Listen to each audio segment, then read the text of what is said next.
somebody told me 2 years ago that I'd be riding horses for the U.S. Army, I told them they're crazy.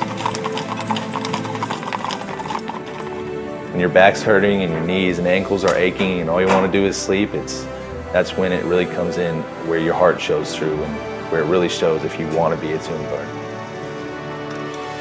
It's ruthless on the team, and that's how you stay so proficient. If your standards are slipping, you have some guy ready to step up and fill your spot. If they see us playing, it sparks true patriotism. What we do here is 100%. There is no room for error.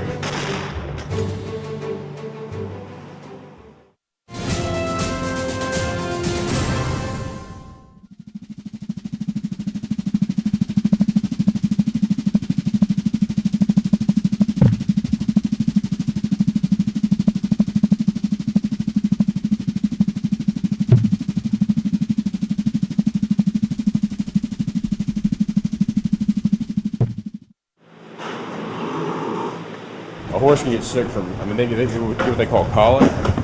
They can get that from eating while they're overheated. They can get it from eating too much hay without drinking water. They can get it from not drinking enough water just itself. They can get it if they're stressed out. So, you just have to kind of, what is it?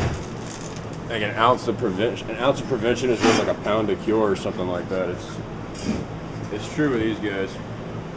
And then the pink stuff I've been giving them is electrolytes. We give that to them in the morning and at night, and it makes them drink water during the day, and then in the afternoon, again, so they're less likely to hydrate. Our busy days are the days that we are in the cemetery, and those are the days where soldiers are going to start out. They'll be here at the barn at 4 o'clock in the morning doing tack. Tack refers to the saddles, all the leather, everything that is actually placed on the horse for the funeral. Everything we do in the morning, as far as shining it, is what will be done for the day, and when they get back at night, they actually go through and thoroughly clean the leather. And there's certain days where they'll put like leather food and leather dye on to help bring the color back and keep the leather healthy. But during the day, it's pretty much just trying to maintain it as opposed to clean it after every mission. It was actually designed, I believe, kind of after the English saddle, but specifically to help the horse. The idea behind it was that even though it's uncomfortable for the soldier, it's good for the horse. Since a good horse is hard to find, but soldiers are usually come by.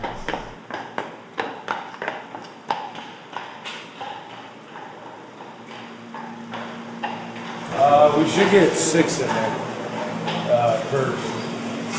Normally we put 7, but we don't have all the loops.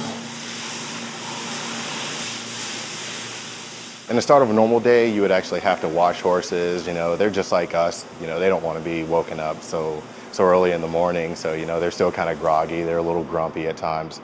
So, you have to deal with, and you have to actually make sure their hooves are set and that their shoes are on tight. Because if they actually manage to throw a shoe during a cemetery, it would wear down the hoof a lot, and we can't have that. We generally polish all the brass on the wagon in the morning, and in the afternoon we'll go down, brush it down, take all the stuff out of the limber, all the trash, from the day. But for the most part, they get cleaned just in the morning, and then we're in the cemetery all day after that. 17775 17775. Every day when I come in and I come to work, I literally wake up in the morning and tell myself I am a tomb guard. Every day we have from 5 to 5:30. We'll come down, inspect the quarters. We will accept quarters. 6:30, the new soldiers in training are inspected. They come up, they have a minute to get from the back of quarters.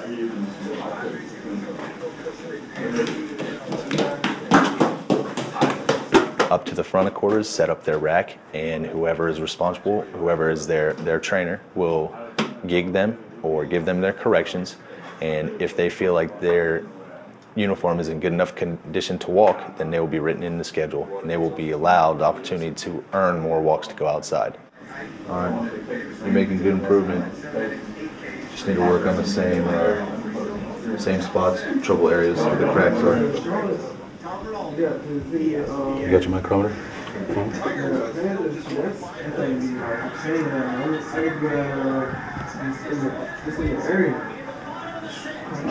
what I like to see. Gigs fixed. Much better on the steam. It looks a lot more fresh, flat. These are looking a little dull. I'm not a photogenic person.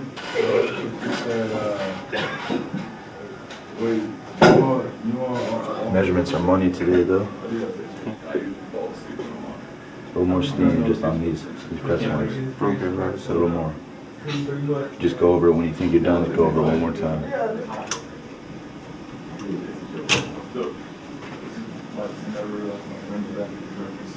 This 4 a.m. when I get in the time. All right. A little more steam right here. It's not bad though. Just a little. You got a little smudge on that wheel. See them?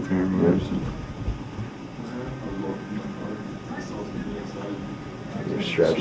It's kind of crooked. Do you have the paint cut off where it is? Right. You see that smudge? Did you put anything on it this morning? I did. I Blue Magic. All right. I might have bumped it or something. Yeah. Just be careful when you're bringing it up here. Keep bruising. Metal pieces are almost there. This looks a lot better today. Line 6 of the Sentinel's Creed is my standard will remain perfection. Now, every tomb guard understands that there is no such thing as perfection. And what that says is that we will constantly work harder every day. We will never settle. We will constantly work harder to be the best we could possibly be.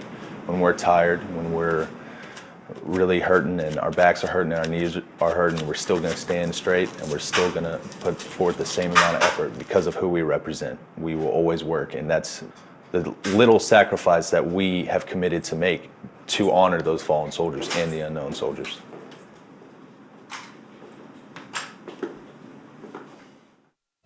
After a couple days, you kind of get used to the pain, and you just work through it, and the rewards outweigh the pain.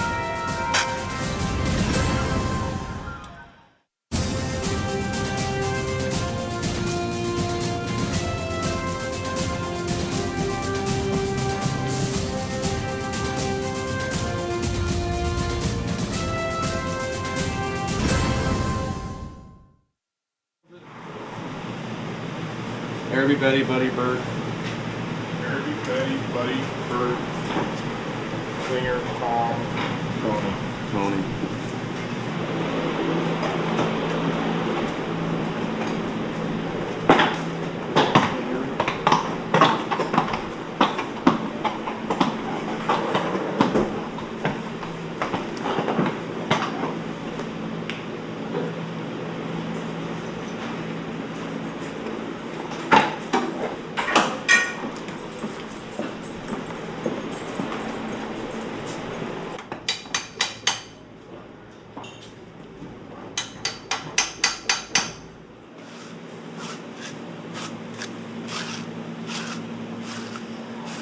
Start tacking up at 6:30.